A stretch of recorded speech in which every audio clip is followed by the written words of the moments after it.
when I said the locksmith. It's been quite some time since I've done a video.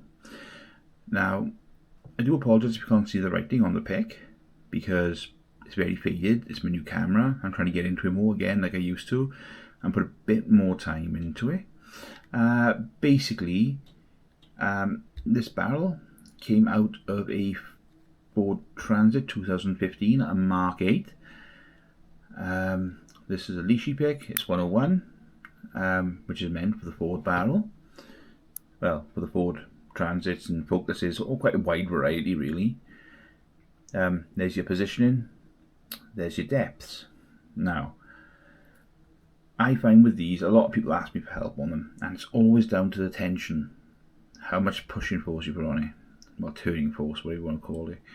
So, I like to put my finger on it, push up until it stops, and then I tend to feel them all to see if there's any binding, to see if I got enough tension. Now, it's like second nature now, so it's easy for me to see that, but it does take a bit of practice. The rule of thumb is, if it's springy, you leave it alone. And if it's like this one here, binding a bit, then you pick it. So on 5 and 6, 7, 8 is solid, just a binding pin.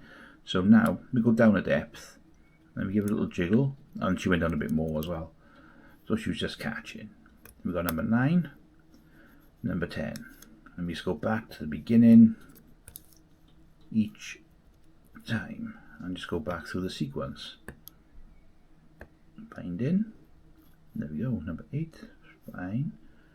9, and then number 10. She's binding a bit. There weren't much spring in it, and that's a sign to pick sometimes. So 4, 5. Number 6 is binding. Click. There's number 7, binding. Click. And hold that springy. Number 10 is there. As you can see, the lock moved a little bit with just the light tension I got on it. So I had the right amount.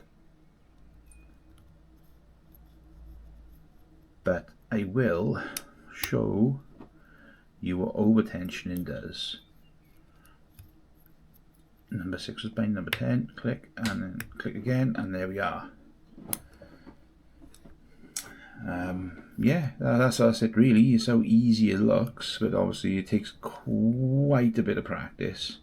Number 4 was binding on the return, so back. Now oversetting is, I got too much tension.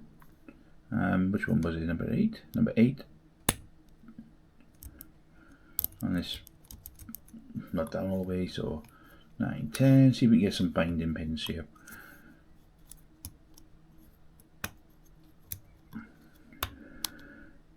So, okay, I'm trying to get it overset, just being a bit of a pest.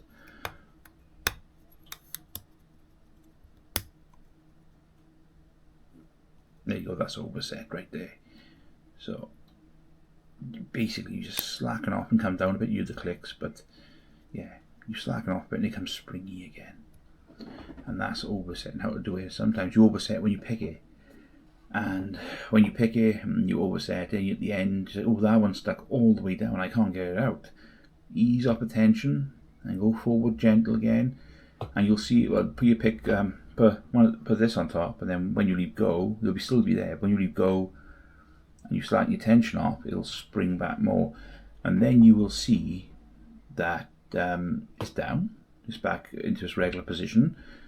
Another couple of pins might as well change as well, but that does happen. But what you find sometimes is as well, the lock will just open after that because that one pin was stuck binding. I hope this has been informative. I do apologise if I've not given much information on it, as people would like. If there's anything you would like me to hear off me, then let me know, because I'm mainly going to go down all of the standard pick procedures I do the way I do it, but the next video is going to be breaking down this barrel and showing people how to rebuild it and how to assemble it. This is the ignition one. I haven't got a door or a bonnet one yet, but I will be getting some shortly in stock again, and I will persevere with it.